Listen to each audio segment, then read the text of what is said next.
Hey everybody, long time no see. I'm here to do kind of like my post-game analysis on Super Bowl 51.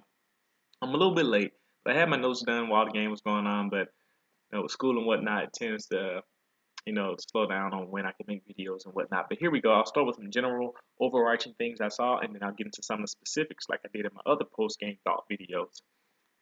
So first things first, it's a good game. Atlanta Patriots, much better Super Bowl, I think, than people yeah, thought it was going to be. But what I do want to start with, and I want to stop people from doing this, don't reduce this game to Atlanta choking or Patriots comeback or Patriot goodness. Do not take a reductionistic mindset about this game. You can't reduce football to something that simple. While it's important to state generalizing principles sometimes so you can get a full picture, rarely do things come down to something that general, and there's a lot of factors that play into it. So I'm going to get into some of those and why the game played out the way it did despite the fact that the Falcons were up 28-3. So first things first, you got to look at the stats. The stats told a very different story from what the game was going on. The score at one point was 28-3, but the Patriots were dominating every category. So when you look at the end of the game, the Patriots had 40 minutes of the time of possession. 40 minutes of the time of possession. That's crazy, pretty much. And the Falcons had like 23 minutes or something like that. Basically, the Patriots almost doubled the amount of time they had the ball as opposed to the Falcons, meaning that the Falcons' defense was on the field double the amount of times that the Patriots' defense was on the field. To put it into perspective, Patriots ran 93 plays. 93 plays. Atlanta ran 47 or 37, something like a very small number, 43, somewhere in that area. 43 plays, something like that. That's it's impressive that they scored 31 points on only 40 odd plays or whatnot. That's actually very impressive. But they weren't sustaining drives. They were getting a lot of big plays. They weren't really moving the ball consistently down the field, keeping their defense off the field, making the Patriots defense tired. They weren't doing that because they were getting a lot of big plays and their offense was getting off the field fast, and the defense got right back on the field. To put that into perspective, Clemson ran, was it 100 plays? 99 plays against Alabama in the national championship game. And you saw what happened to our defense in the fourth quarter because after all of those plays, they finally wore down. And the crazy part about Alabama's defense is that even though they were getting tired, they still played well. It's just that at that point, you can't quite jump as high as you were doing before. You can't quite turn around and look for the ball as well as you were doing before when you're tired. And that happened to Atlanta. Patriots had 546 yards of total offense. Atlanta had 344. Patriots was slowly but surely churning their way down the field. The Patriots had 37 first downs. 37 first downs. Atlanta had 17. The Patriots had 20 more first downs than the Falcons did. It's unlikely that you win the game if you have 20 less first downs than the opposing team. I told you Atlanta's offense was big play. They made a lot of big plays and got touchdowns, but they weren't able to sustain drives, and that's one of the reasons why they lost. They stopped being able to run the ball. The Patriots adjusted the running game really well, but Atlanta also stopped running the ball as much. And some of that goes on Shanahan, but you also give credit to New England for making the appropriate adjustments to stopping that zone stretch scheme that they were using with Freeman. And I do believe Tevin Coleman got hurt when they rolled up on his ankle. So that may have influenced the game plan, but they didn't even try to run the ball as much as they did in the first half. So Atlanta had brought that upon themselves as well, but the Patriots scheme change that helped too. So they weren't able to sustain drive. And also early in the game, the Patriots made mistakes. I saw Tom Brady force some passes because the pressure was getting to him. They said it before the game, a lot of analysts. When you hit Tom Brady, when the pressure gets to him, he gets a little shaken up sometime and he doesn't know what to do. That's why they lost to the Giants both of those times. The pass rush was getting to him. And the Falcons showed it in this game. I saw Brady get shaky, make some throws he shouldn't have made, throw some balls he shouldn't have thrown. Even in the second half, there were times where he made some risky throws and they could have been picked off, especially that one that was dropped that led to the Julian Edelman catch. So all of that played a part in it. Here's an interesting point. Ever since, well, from the point on, when Atlanta went up 28-3, the red zone trips. This is Atlanta. All the red zone trips for Atlanta after they went up 28-3 resulted in no points. It either was a big sack to take them out of field goal range, or they got a sack when they were trying to throw the ball for some reason, and they got a holding call, and they just made mistakes, and they pushed themselves out of field goal range. And at that point, one field goal puts that game away, because 20, what was it? Would have been a 28-point deficit. At that point, would have just been too much. They would have to do those two 2-point conversion attempts and another field goal to tie the game, and they wouldn't have had enough time. But Atlanta, they squandered that opportunity, and the Patriots took advantage. And at the end of the day, also, the Patriots were controlling all those stats since the beginning of the game. First quarter, they had more plays. First quarter, they had more yards. First quarter, they had more first downs, I believe, and going on to the second quarter as well. And at the end of the day, from what I saw from the Patriots offensive line, they still need to spend some money on the offensive line. Even though they lost it, even though they won this game, their offensive line got manhandled. Their left and right guards were absolutely just thrashed by the Atlanta Falcons defensive line. The only reason they escaped and the only reason they started to get a little better protection was because they wore down Atlanta with all those plays, short yards that they were getting, play after play, the little check down. James White should have been the MVP. The man caught 14 passes. I said it throughout the game, and you'll hear when I go into my play-by-play. James White, whenever the Patriots needed to play, that's who they went to, and it worked. But their offensive line got abused, so they usually don't spend money on offensive line. This game shows that they need to, because Jarrett and Beasley and all those guys, they destroyed them. And yeah, and Brady just started out pretty badly, missing passes, inaccurate, underthrowing deep balls. That's stuff you usually don't see from him. But anyway, I'm gonna get into some of the specific plays of the game that I saw, and we'll go all the way to the end. So at the beginning, the pass protection from Brady wasn't bad on the first two plays. Although, if you notice on the first play of the game, Big Beasley destroyed Nate Solder with the speed rush. It blew right by him. And that set the tone for this first half, because that's what happened the rest of the first half. Also, the Falcons, when they got the ball, they tried to establish the stretching out the Patriots defense early. That's what a lot of teams try to do against Alabama in college football. They know they can't run directly at them, because Patriots have Hightower, they have big guys in the middle with Sheard and whatnot. So they try to stretch them out, and they got Devontae Freeman on the outside, they got the receivers on the outside, and they were avoiding the front seven, and it was working. They were running the ball well with that zone stretch scheme. Also early in the game, I saw Ryan, at some points, Matt Ryan, he should have stepped up in the pocket a little bit more. He seemed to kind of fall away a little bit. And that may explain why sometimes some of his passes don't come out as well. Now, interesting thing was at the 9-minute, 15-second mark of the first quarter, Brady threw a pass to Hogan. And it was impeccable timing. He threw the ball before Hogan turned around on his deep comeback. And right as Hogan turned around, the ball hit him in the arm. That's a play. That's an example of excellent quarterback play. The type of plays you need to hit to be successful. Now, early in the game, at the 7-minute mark of the first quarter, the first down conversion to James White. You're gonna hear me say that name a lot.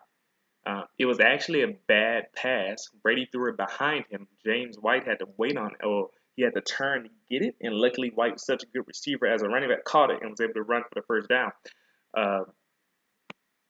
That actually was just one of those highlights of how Brady started out a little shaky in this game, but James White and the other guys bailed him out.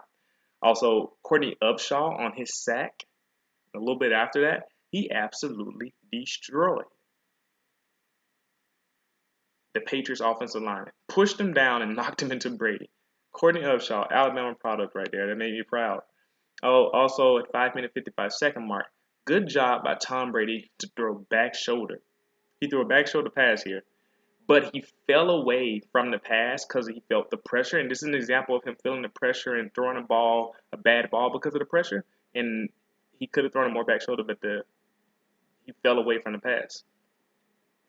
Also, Atlanta Falcons, we got on that secondary bit for giving up so many yards, but At times, they play really, really good coverage, and this is an example of that. At the 5-minute 48-second mark of the first quarter, the Atlanta Falcons got a coverage sack. I repeat, they got a coverage sack. Tom Brady had about 7 seconds to throw, and he had no one open, and he ended up getting sacked. Also, just made a note about Julian Edelman's route running being superb. The guy runs routes really well. So, quick, small receiver. He has that shiftiness, gets out of his breaks really fast. Most DBs can't keep up with him. The start of the second quarter, Brady had all day on his passing plays. He had all day. No rush at all from Atlanta, so it was kind of weird. And he underthrew the ball. He was still shaking up from the early pressure. Edelman should have been able to keep running once he caught the ball, but because of Brady underthrowing it, he wasn't able to. Also, Julio Jones just made amazing plays this game. There were just times where he had used his hand strength, where guys were trying to knock the ball away, and they weren't able to do it because of how strong he is. He made the Patriots DBs look foolish at times, and the strict zone scheme was still working for Atlanta at this point in the second quarter. And Devontae Freeman is just the perfect back on the zone stretch scheme. In the offensive line, they have the athleticism and the movement to get to where they need to be to allow him to make the right cuts and get to where he needs to be. And an example of that, it was a play. I didn't keep the timestamp on it, unfortunately. But Devontae Freeman got used the cut move to get back in and to see his vision, to get to his hole. And he got around number 90 so smoothly and so easily. It was just a perfect example of why Devontae Freeman is a really good back for their zone stretch scheme. At the 12-minute 20-second mark of the second quarter, I noticed that Atlanta needed to switch it up on their offense. And the reason why was because Belichick was writing on his clipboard after they got their TD run to go up 14-0, I believe, at this point. It may have been more. Yeah, I think it was 14-0, or was it their first touchdown? One of them. But Belichick was writing on his clipboard. And it's like, well, here we go. A little bit later, after the Patriots got the ball back, it was excellent coverage by the Falcons DB, Goodwin, who was a converted wide receiver, actually. It was a good throw by Tom Brady. But Brady could have thrown it to the back shoulder more, and it probably would have had a higher chance success rate for a catch. But Goodwin's coverage made it impossible or really hard for the receiver to catch the ball, and he didn't. And this is why I noticed the Patriots, even though they had to punt the ball and they weren't able to get many points, they had been moving the ball slowly but surely. So it was not the time to get too hyped up on Atlanta, although everybody was. And at the 10-minute, 36-second mark of the second quarter, Matt Ryan had all day to throw. Taylor Gabriel was wide open in the middle of the zone coverage. And Julio Jones was attracting all the attention. So Belichick was taking away Julio by double covering him and double racking him. But Gabriel was open, and that allowed him to be wide open, and Ryan had plenty of time to get the ball in there. 9-minute mark in the second quarter. Once again, Matt Ryan had plenty of time. The Patriots weren't getting much pass rush at all. But he had a really bad throw. It was to Hooper. It would have been a touchdown. They got a touchdown anyway. But this throw before it was really bad. So it was supposed to be back shoulder to Hooper, but he threw it too far inside, and Hooper had to really fight for it. Then, next play, 8-minute 55-second mark. It was good protection again, so once again, no pass rush by the Patriots for Matt Ryan. And it was a better throw to get open, and Hooper got the touchdown because Julio Jones was attracting all the attention again. Belichick made sure to take away Jones, sometimes to the detriment of the coverage. It ended up being a Super Bowl that was an infomercial for Alabama football at that point because Julio Jones, Courtney Upshaw, Dante Howard, and Hightower were all making plays, and they really were making a difference in this game for both teams, respectively. At the 8-minute 10-second mark, one of the few times where Brady had a lot of time to throw, but he threw the ball into the ground. Once again, another example of him being pressured and flustered in the first half of this game. At the 8-minute 7-second mark, there was nobody open for Tom Brady, and he threw it away. So the Falcons' coverage was really good here. And he initially had time, but the Falcons had once again had great coverage and caused Brady to not get a good pass off or incompletion. And in the pass he throws in general on that drive, he had to get rid of the ball just really fast because the Falcons were really coming after him. The 5-minute 15-second mark, the Patriots' right guard got destroyed by number 59 of the Atlanta Falcons. He put him on his back. Like I said, the Patriots' right side of the offensive line, they took lumps this whole game. and 59. Campbell is his name. Just put it down. But the Atlanta DBs, they got themselves in trouble here. They couldn't stop holding. They held a lot in this game, and they were legitimate calls. Um, Also, early on in that game, Atlanta's run defense, they really shut down Blount and White. Those guys didn't. The Patriots didn't run the ball well all game. So great job by Atlanta's run defense. Martellus Bennett, it was a few times in the game he had to drop here and there, but he on this particular instance at the 4-minute 35-second mark, he used his body extremely well to catch the ball, basketball like. Um, and those holding calls, like I said, they were legitimate on Atlanta. The DBs really got too handsy.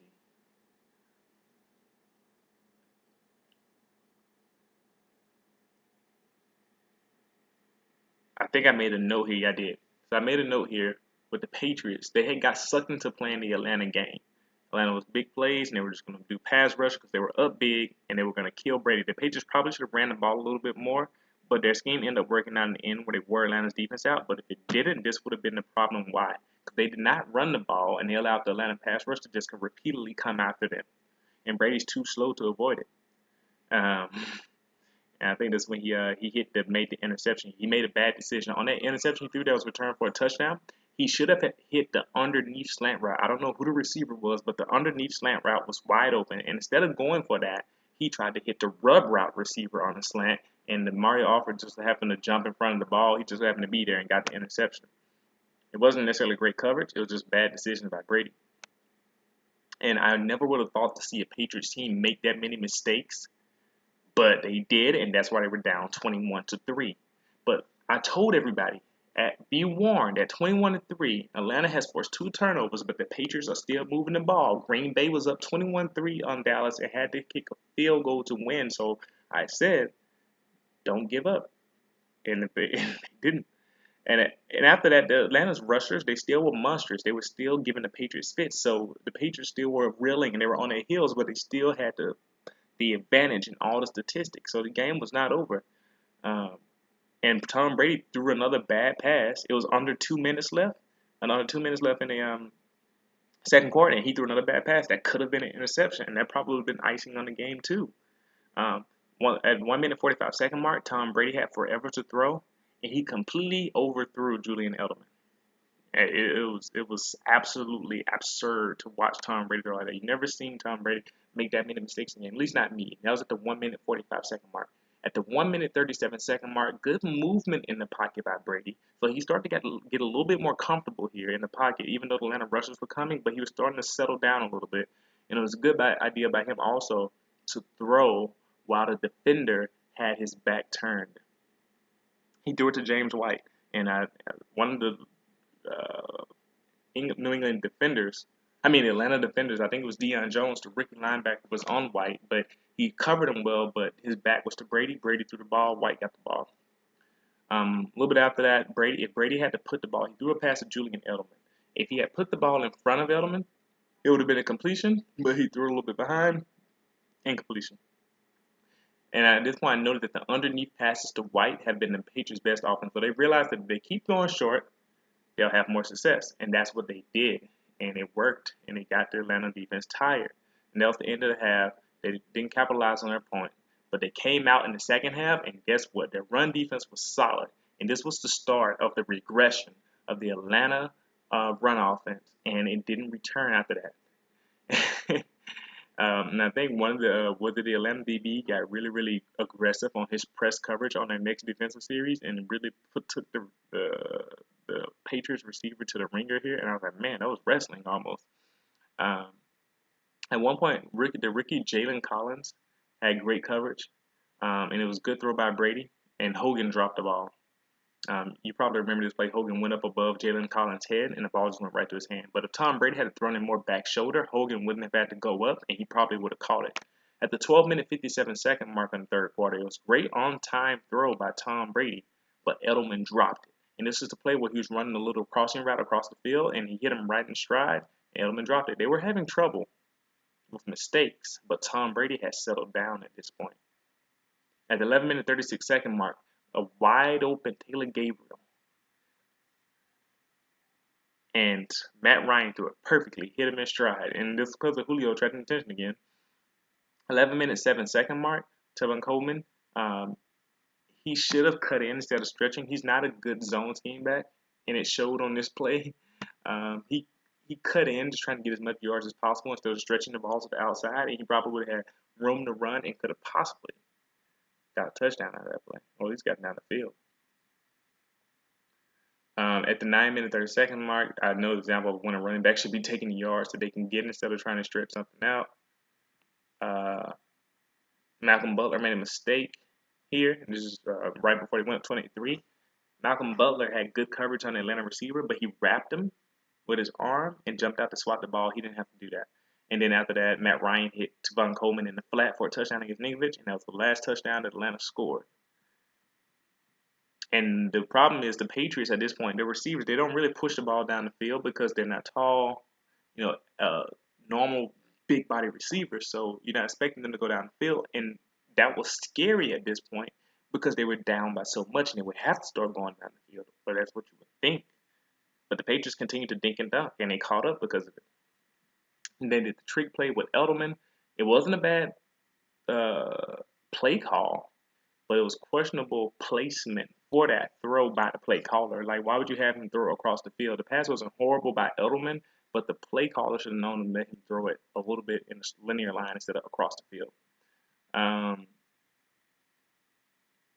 Tom Brady started to heat up here. This is when he ran for the first down. They started to make a comeback.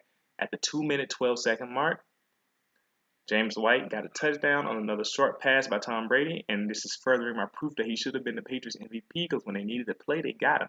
They missed the PAT here, but it didn't matter because they still needed to score 3 touchdowns anyway.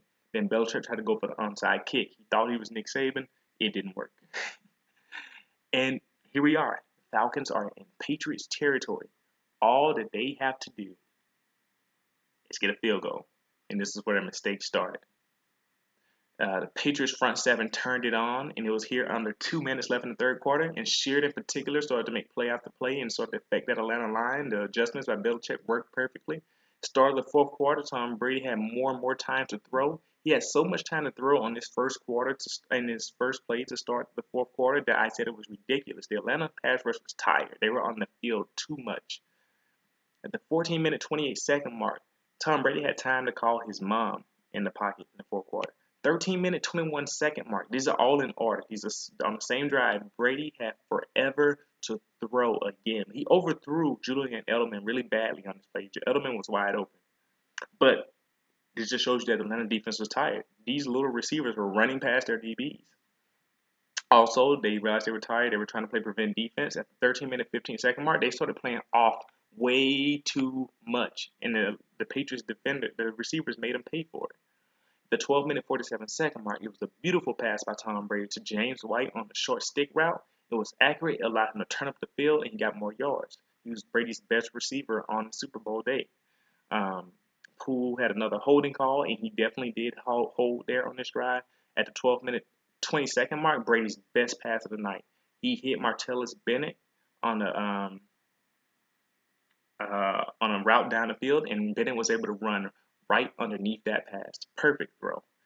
And at this point, the Atlanta defense sort of kind of brought back a little bit more flair here, and they destroyed New England's line again with Jerry Easley swiping the right guard aside, and they collapsed the pocket on Brady. By this point, they allowed Brady to heat up, and so it was too late to really start something here. And this is what I noted. So the Patriots were down 16 points. It was 28-12. They kicked the field goal. That's an underrated aspect of this game, a very underrated aspect of the game. Instead of going for it on that fourth down when they were down 28-9, the Patriots said, let's kick this field goal and get the game closer. If they had gone for it and not gotten it, they would have been down too many points to catch up. But that field goal was clutch. Not too many people are talking about this. This is so important. That field goal to make it 28-12 was so important. And it was a good decision by Belichick. That's the example of veteran coaching, which is probably one of the reasons why Dan Quinn lost this match, why the coaching factor was important. Also, Dante Hightower on that sack fumble of Matt Ryan. This is on the next drive when they got the ball back here. Dante Hightower made an excellent play, but Devontae Freeman completely missed the block on Hightower. It's because people don't expect Hightower to be that fast. But I remember him playing at Alabama. Big guy. He's at 260 pounds, moving very quickly, and pass rushing off the edge, even as a middle linebacker. He can play a little bit of jack rushing linebacker, and it showed. Went right by Freeman, sacked Matt Ryan, and caused that fumble. It's much faster than he looks. Just basically knocked Atlanta out of position to get points here, and they could have put the game away.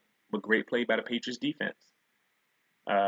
Dwight Freeney, who's on Atlanta, when the Patriots got the ball back, he abused Nate Solder. Nate Solder had a lot of trouble with the speed rush on this match, and it showed, which is why I said the Patriots need to spend money on their offensive line because this Atlanta D line was disruptive.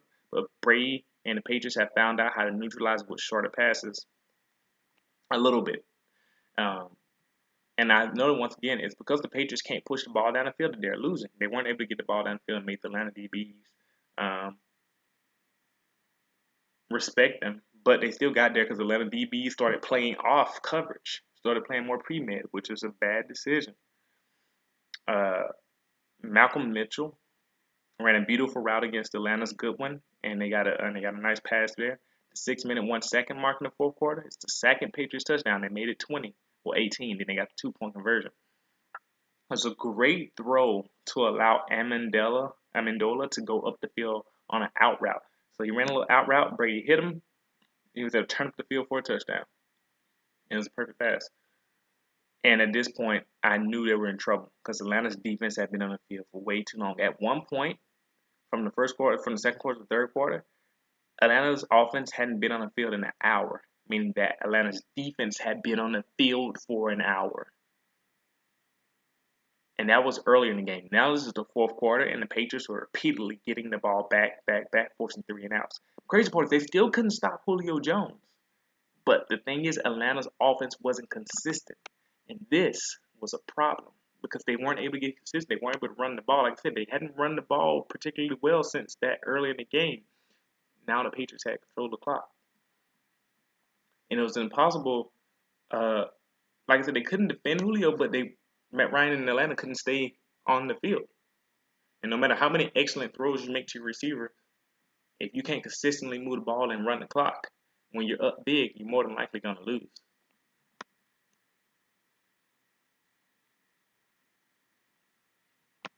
And Atlanta had they actually had got a little bit of success here. They had started finally getting some consistency again on offense, but then they get into the red zone or close to it, and Matt Ryan gets sacked. A field goal likely puts the game out of range. All they had to do is run the ball a little bit here. So some of this goes on Kyle Shanahan. It's like, don't call a passing play.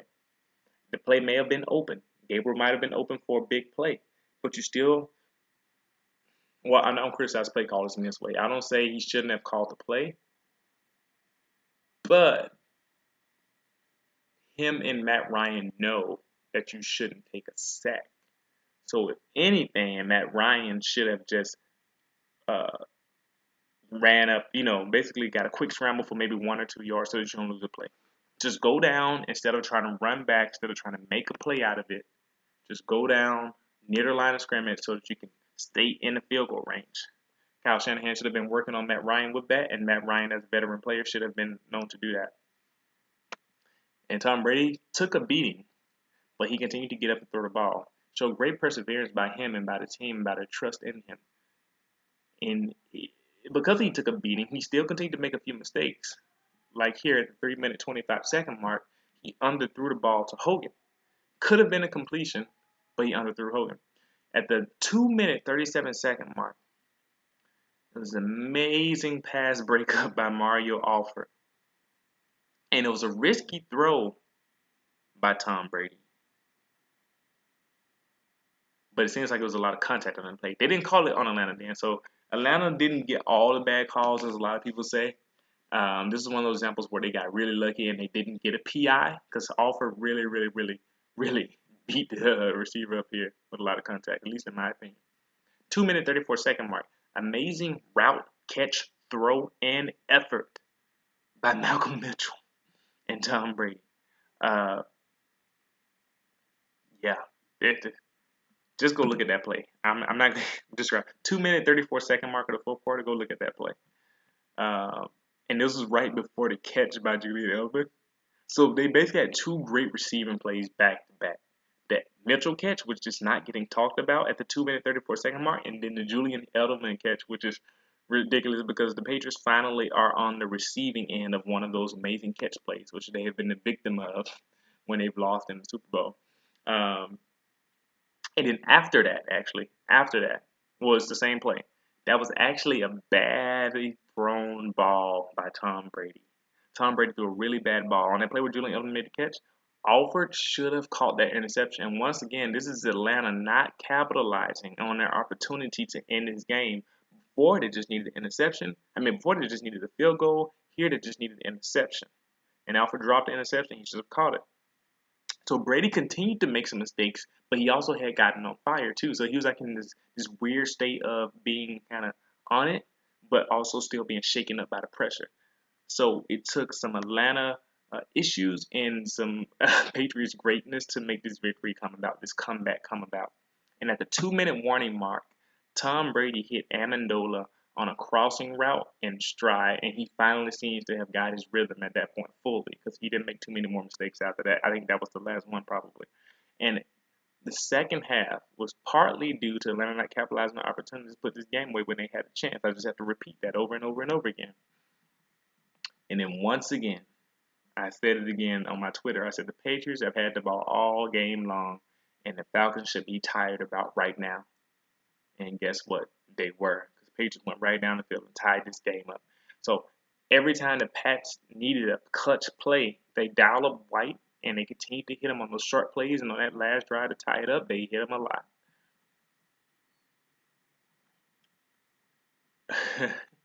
In the first play, so they tied it up. And the first play of overtime, guess who it was?